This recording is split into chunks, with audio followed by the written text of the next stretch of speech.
بسم الله الرحمن الرحيم. الحمد لله الذي أنزل على عبده الكتاب ولم يجعل له عوجا قيما لينذر بأسا شديدا من لدنه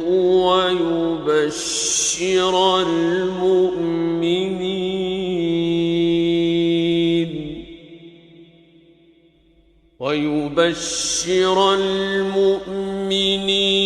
الذين يعملون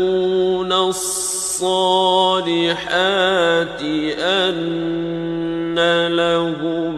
أجرا حسنا ماكثين فيه أبدا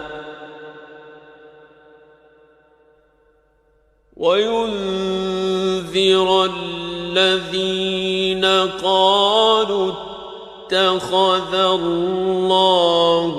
ولدا ما لهم به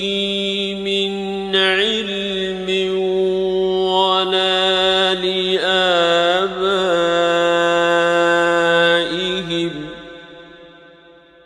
كبرت كلمة تخرج من أفواههم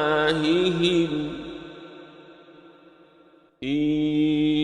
يقولون إلا كذبا فلعلك باخع نفسك على آثارهم إن لم يؤمنوا بهذا الحديث أسفا إنا جعلنا ما على الأرض زينة لها لنبلوهم أيهم أحسن عملا وإنا لجاعلون ما عليها صعيدا جرزا أم حسبت أن أصحاب الكهف والرقيم كانوا من آياتنا عجبا إذ أوى الفتية إلى الكهف فقالوا ربنا آتنا من لدنك رحمة وهيئ لنا من أمرنا رشدا فضربنا على آذانهم في الكهف سنين عددا ثم بعثناهم لنعلم أي الحزبين أحصى لما لبثوا أمدا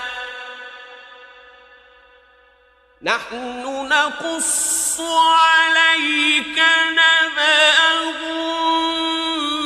بالحق إنهم فتية آمنوا بربهم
وإذ اعتزلتموهم وما يعبدون إلا الله فأووا إلى الكهف ينشر لكم ربكم من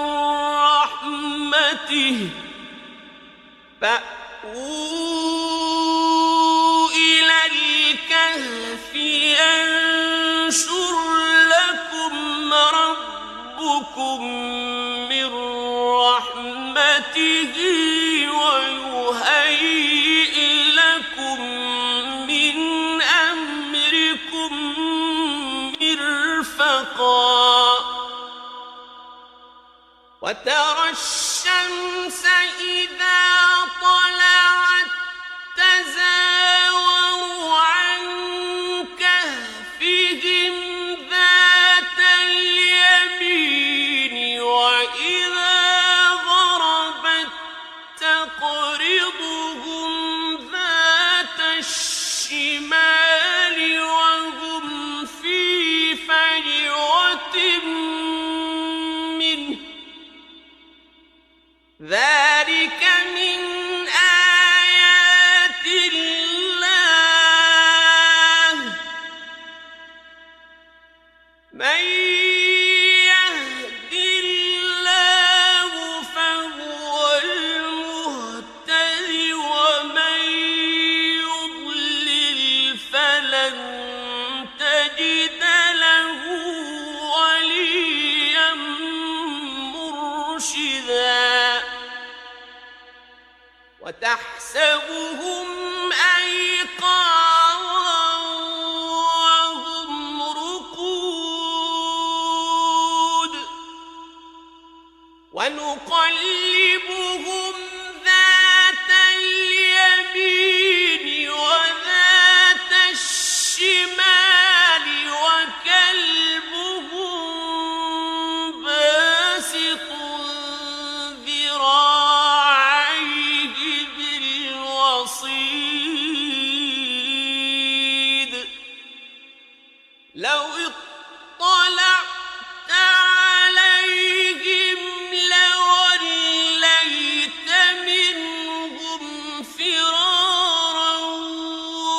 ولملئت منهم رعبا وكذلك بعثناهم ليتساءلوا بينهم قال قائل منهم كم لبثتم قالوا لبثنا يوما أو بعض يوم قالوا ربكم أعلم بما لبثتم فابعثوا أحدكم بورقكم هذه إلى المدينة فلينظر أيها أزكى طعاما فلينظر أيها أزكى طعاما فليأتكم برزق منه وليتلطف ولا يشعرن بكم أحدا إنهم إن يظهروا عليكم يرجموكم أو يعيدوكم في ملتهم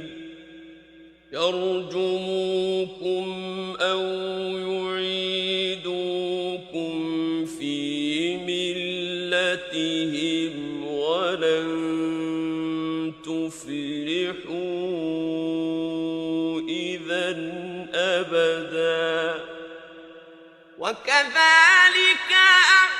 أعثرنا عليهم ليعلموا أن وعد الله حق وأن الساعة لا ريب فيها إذ يتنازعون بينهم أمرهم فقالوا ابنوا عليهم بنيانا ربهم أعلم بهم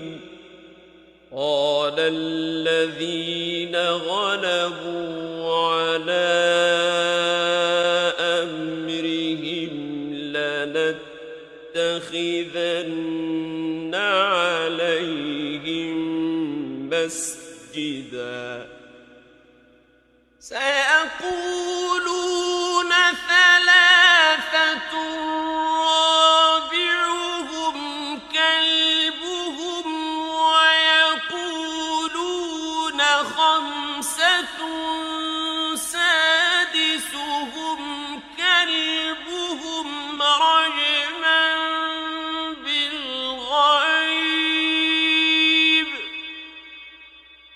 رجما بالغيب ويقولون سبعة وثامنهم كلبهم قل ربي أعلم بعدتهم ما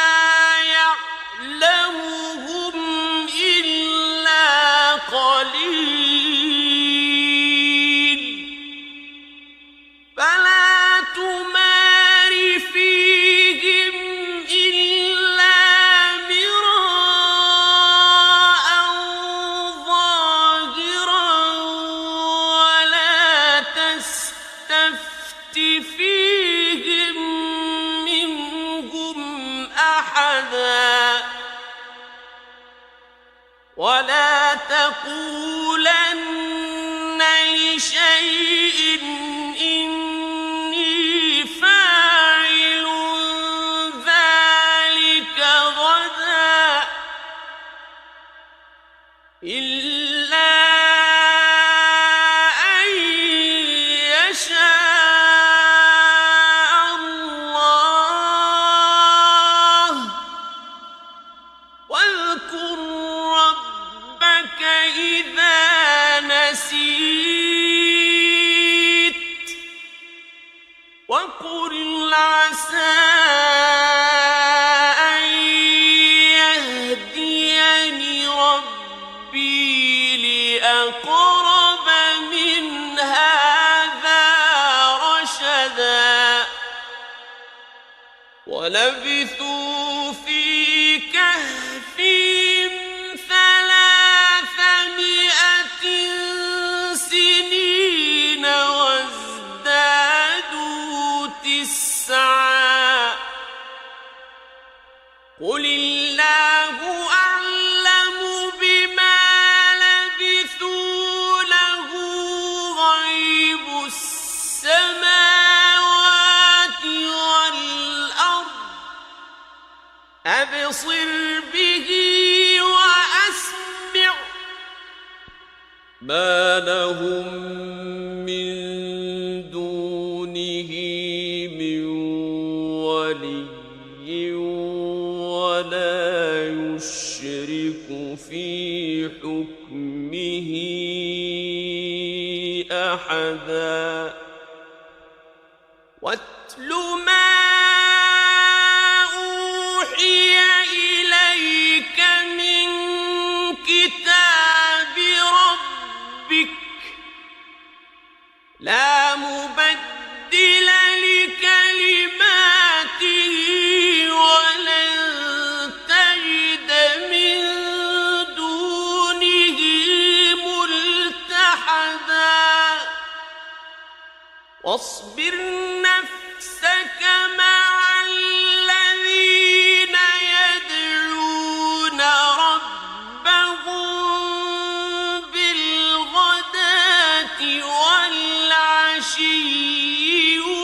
يريدون وجهه ولا تعد عيناك عنهم تريد زينة الحياة الدنيا ولا تطع من أغفلنا قلبه عن ذكرنا واتبع هواه وكان أمره فرطا وقل الحق من ربكم فمن شاء فليؤمن ومن شاء فليكفر إنا أعتدنا للظالمين نارا أحاط بهم سرادقها وإن يستغيثوا يغاثوا بماء كالمهل يشوي الوجوه بئس الشراب وساءت مرتفقا إن الذين آمنوا وعملوا الصالحات إنا لا نضيع أجر من أحسن عملا أولئك لهم جنات عدن تجري من تحتهم الأنهار يحلون فيها من أساور من ذهب يحلون فيها من أساور من ذهب ويلبسون ثيابا خضرا من سندس واستبرق ويلبسون ثيابا خضرا من سندس واستبرق متكئين فيها على الأرائك نعم الثواب وحسنت مرتفقا واضرب لهم مثلا رجلين جعلنا لأحدهما جنتين من أعناب وحففناهما بنخل وجعلنا بينهما زرعا كلتا الجنتين آتت أكلها ولم تظلم منه شيئا وفجرنا خلالهما نهرا وكان له ثمر فقال لصاحبه وهو يحاوره أنا أكثر منك مالا وأعز نفرا ودخل جنته وهو ظالم لنفسه قال ما أظن أن تبيد هذه أبدا وما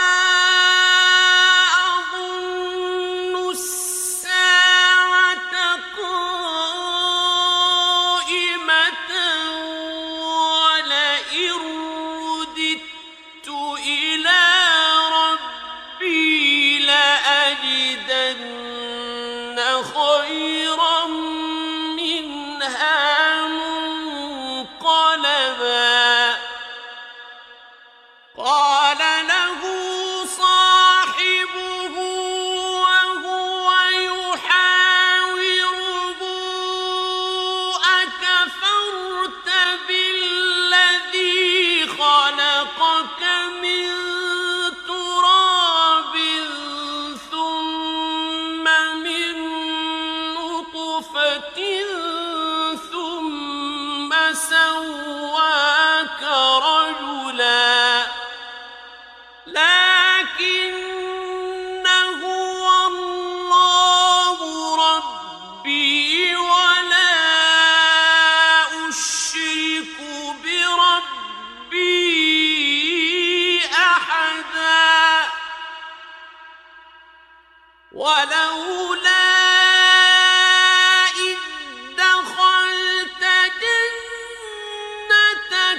قلت ما شاء الله لا قوة إلا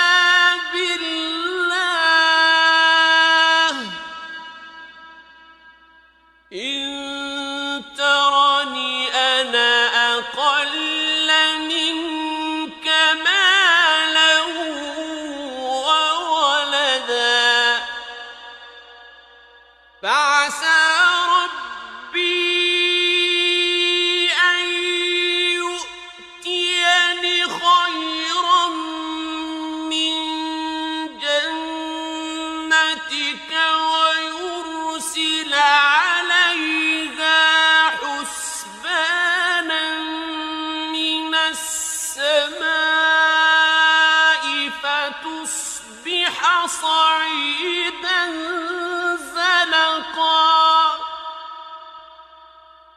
أو يصبح ماؤها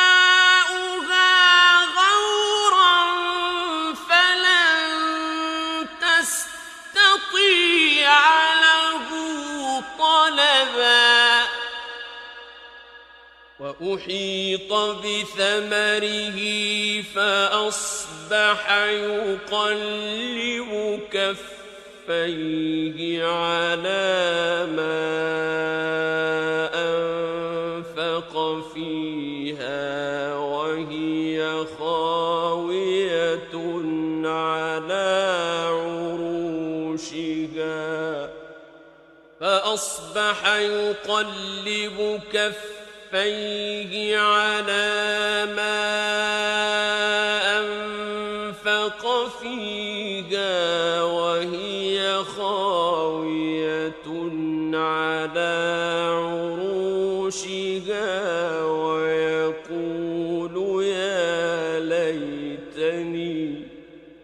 ويقول يا ليتني لم أشرك بربي أحدا ولم تكن له فئة ينصرونه من دون الله وما كان منتصرا هنالك الولاية لله الحق هو خير ثوابا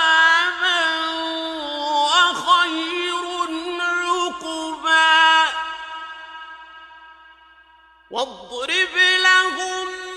مثل الحياة الدنيا كماء أنزلناه من السماء فاختلط به نبات الأرض فأصبح هشيما تذروه الرياح وكان الله على كل شيء مقتدرا المال والبنون زينة الحياة الدنيا والباقيات الصالحات خير عند ربك والباقيات الصالحات خير عند ربك ثوابا وخير أملا ويوم نسير الجبال وترى الأرض بارزة وحشرناهم فلم نغادر منهم أحدا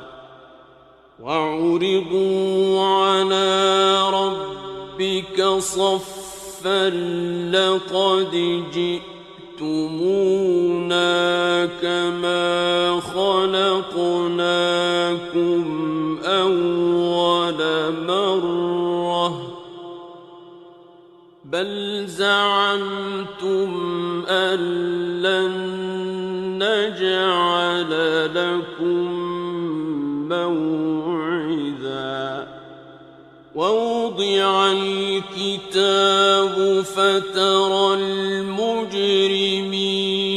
مشفقين مما فيه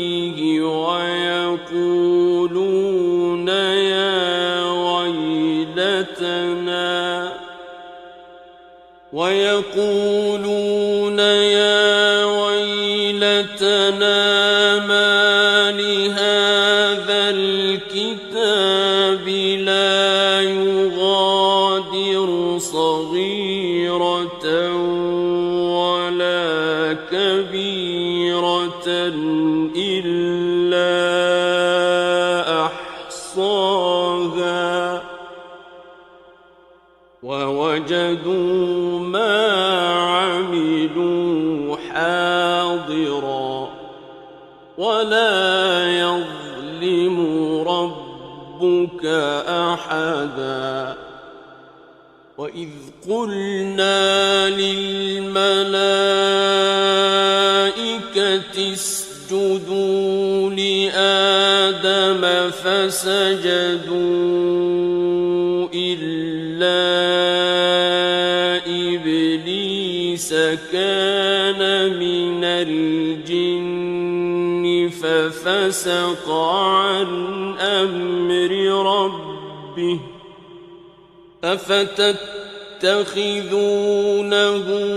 وذريته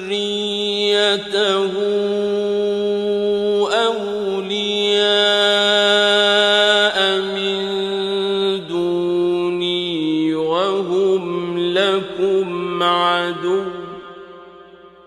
بئس للظالمين بدلا ما أشهدتهم خلق السماوات والأرض ولا خلق أنفسهم وما كنت متخذ المضلين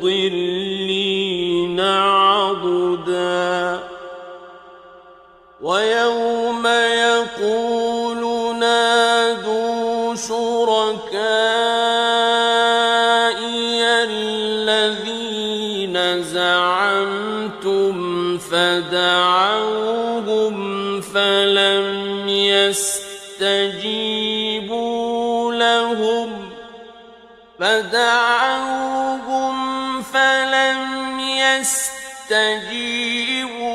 لهم وجعلنا بينهم موبقا ورأى المجرمون النار فظنوا أنهم مواقعوها ولم يجدوا عنها مصرفا ولقد صرفنا في هذا القرآن للناس من كل مثل وكان الإنسان أكثر شيء جدلا وما منع الناس أن يؤمنوا إذ جاءهم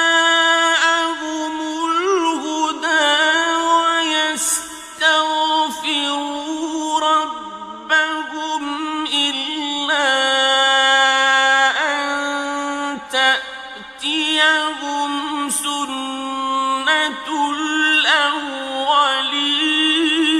الأولين إلا أن تأتيهم سنة الأولين أو يأتيهم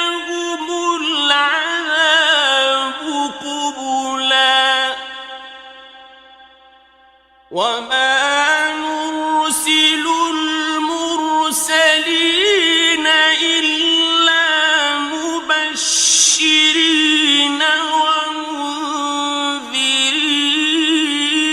ومنذرين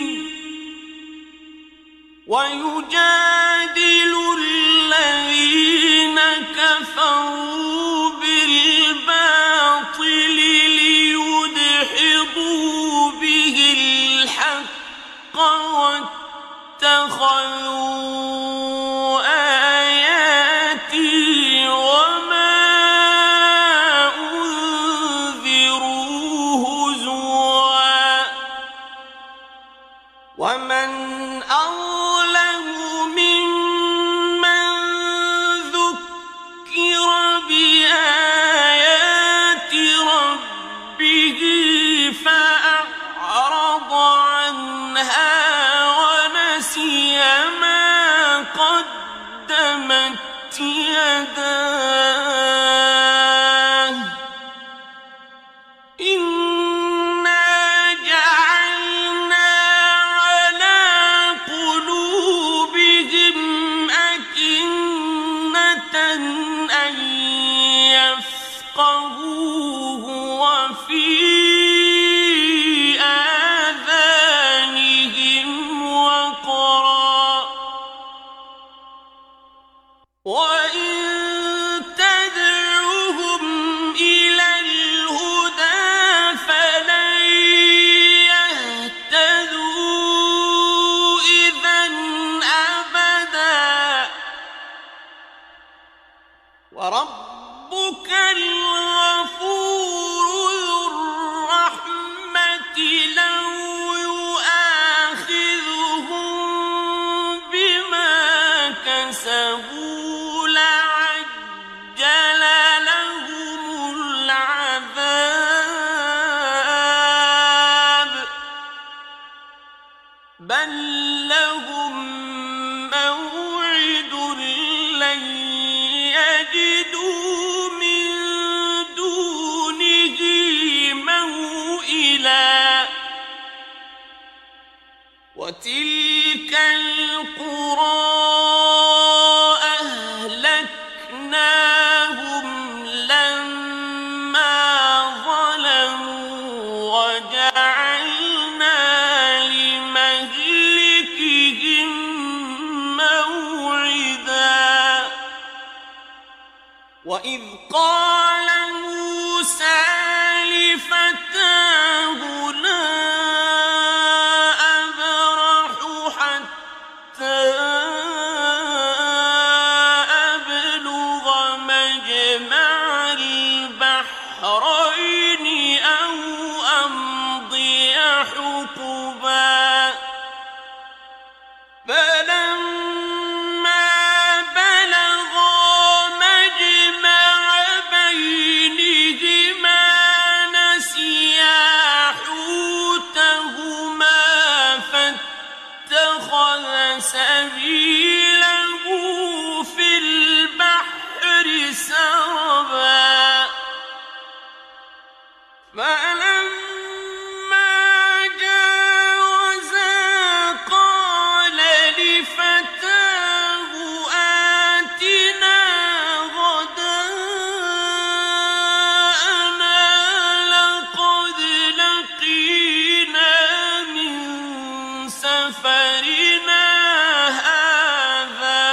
نصبا قال أرأيت إذ أوينا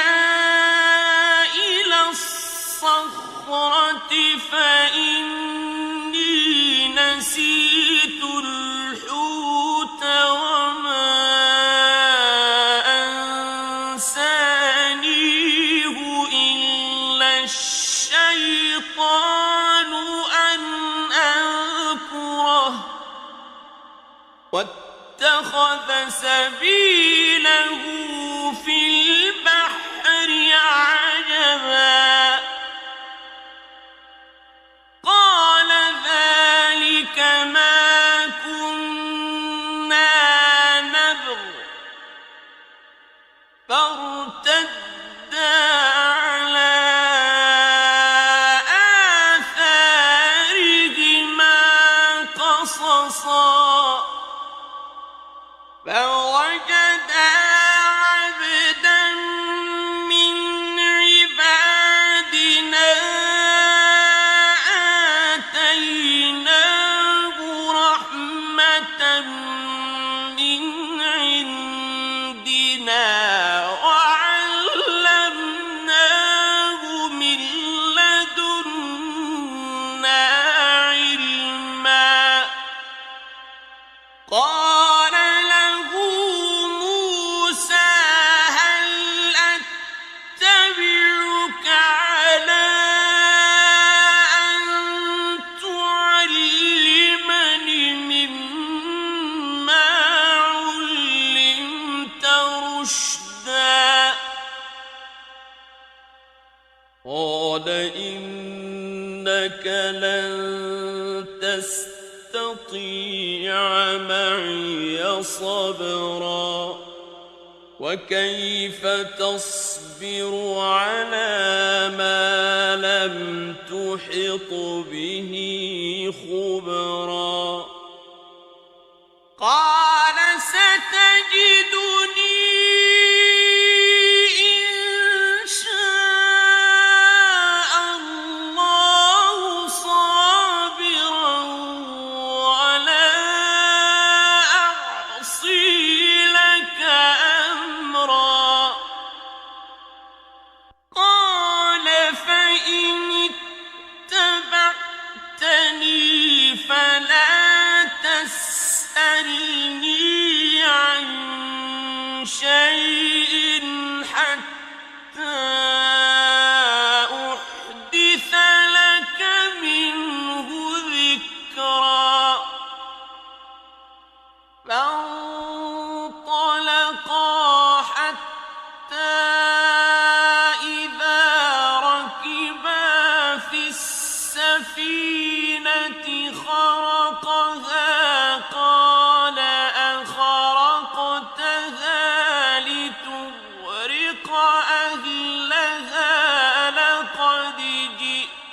شيئا إمرا قال ألم أقل إنك لن تستطيع معي صبرا قال لا تؤاخذني بما نسيت ولا ترهقني من أمري عسرا فانطلقا حتى إذا لقيا غلاما فقتله قال أقتلت نفسا زكية بغير نفس لقد جئت شيئا نكرا قال ألم أقل لك إنك لن تستطيع معي صبرا قال إن سألتك عن شيء بعدها فلا تصاحبني قد بلغت من لدني عذرا فانطلقا حتى إذا أتيا أهل قرية استطعما أهلها فأبوا أن يضيفوهما فوجدا فيها جدارا يريد أن ينقض فأقامه قال لو شئت لاتخذت عليه أجرا قال هذا فراق بيني وبينك سأنبئك بتأويل ما لم تستطع عليه صبرا أما السفينة فكانت لمساكين يعملون في البحر فأردت أن أعيبها وكان وراءهم ملك يأخذ كل سفينة غصبا وأما الغلام فكان أبواه مؤمنين فخشينا أن يرهقهما طغيانا وكفرا فأردنا أن يبدلهما ربهما خيرا منه زكاة وأقرب رحما وأما الجدار فكان لغلامين يتيمين في المدينة وكان تحته كنز لهما وكان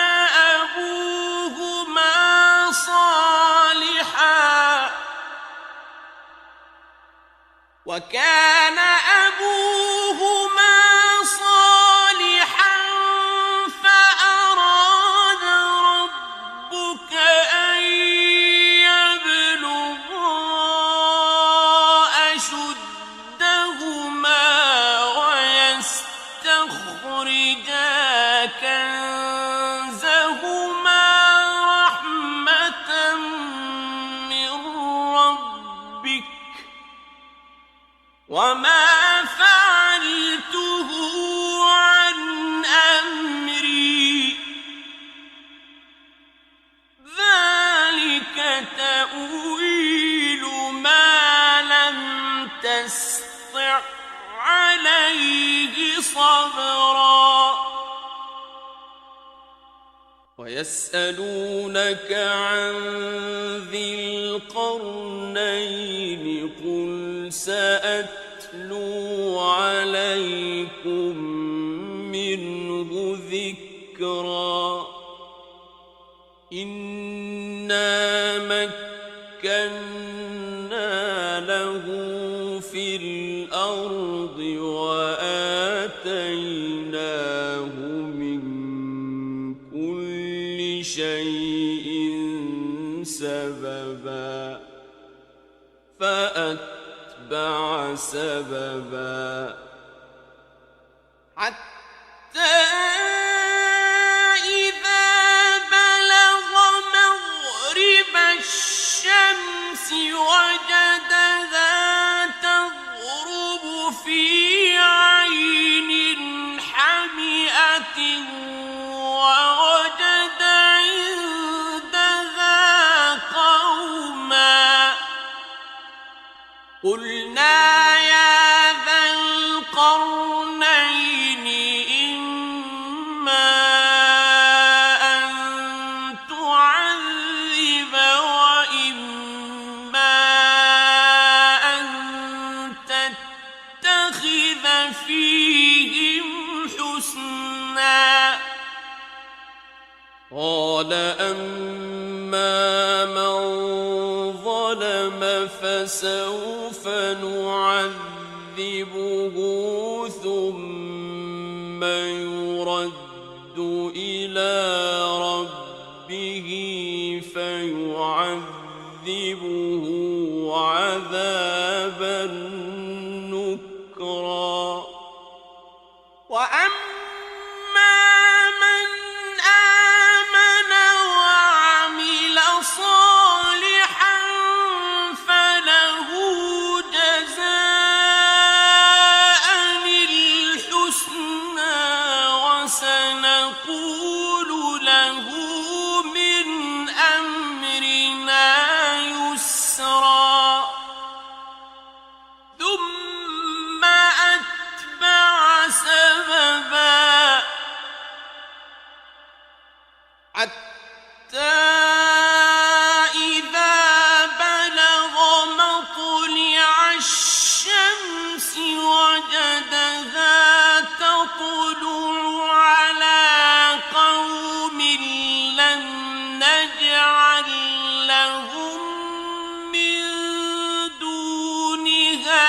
سترا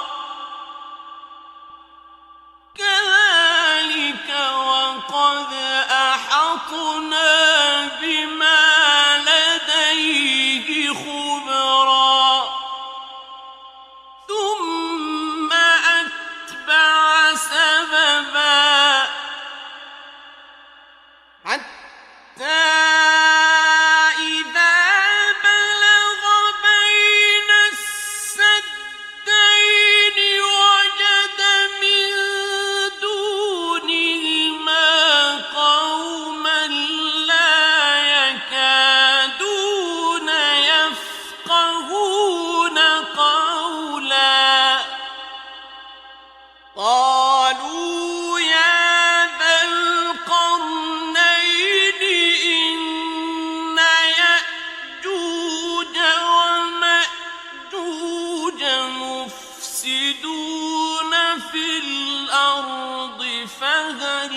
نجعل لك خرجا على أن تجعل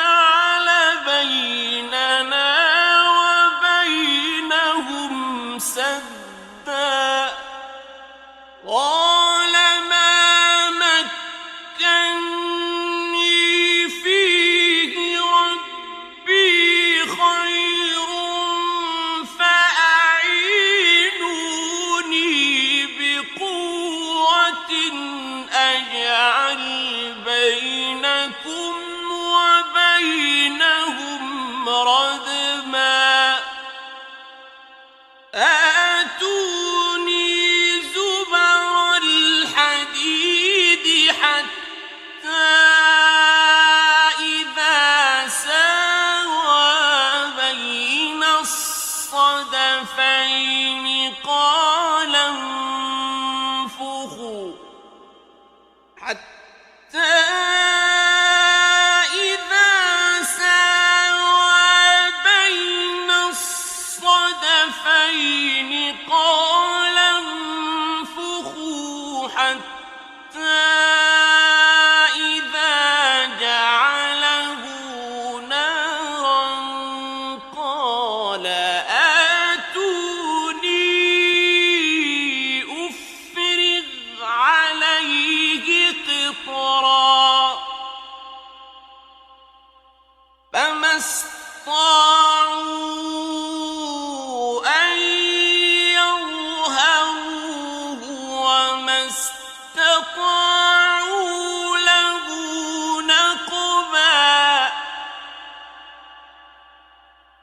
قال هذا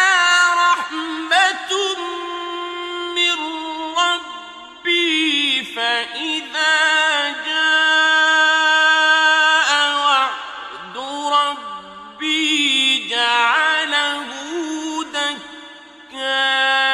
دكاء وكان وعد ربي حقا وتركنا بعضهم يومئذ يموج في بعض ونفخ في الصور فجمعناهم جمعا وعرضنا جهنم يومئذ للكافرين عرضا الذين كانت أعينهم في غطاء عن ذكري وكانوا لا يستطيعون سمعا أفحسب الذين كفروا أن يتخذوا عبادي من دوني أولياء إنا أعتدنا جهنم للكافرين نزلا قل هل ننبئكم بالأخسرين أعمالا الذين ضل سعيهم في الحياة الدنيا وهم يحسبون أنهم يحسنون صنعا أولئك الذين كفروا بآيات ربهم ولقائه فحبطت أعمالهم فلا نقيم لهم يوم القيامة وزنا ذلك جزاؤهم جهنم بما كفروا واتخذوا آياتي ورسلي هزوا إن الذين آمنوا وعملوا الصالحات كانت لهم جنات الفردوس نزلا خالدين فيها لا يبغون عنها لا حولا قل لو كان البحر مدادا لكلمات ربي لنفد البحر قبل أن تنفد كلمات ربي لنفد البحر قبل أن تنفد كلمات ربي ولو جئنا بمثله مددا قل إنما أنا بشر مثلكم يوحى إلي أنما إلهكم إله واحد فمن كان يرجو لقاء ربه فليعمل عملا صالحا ولا يشرك بعبادة ربه أحدا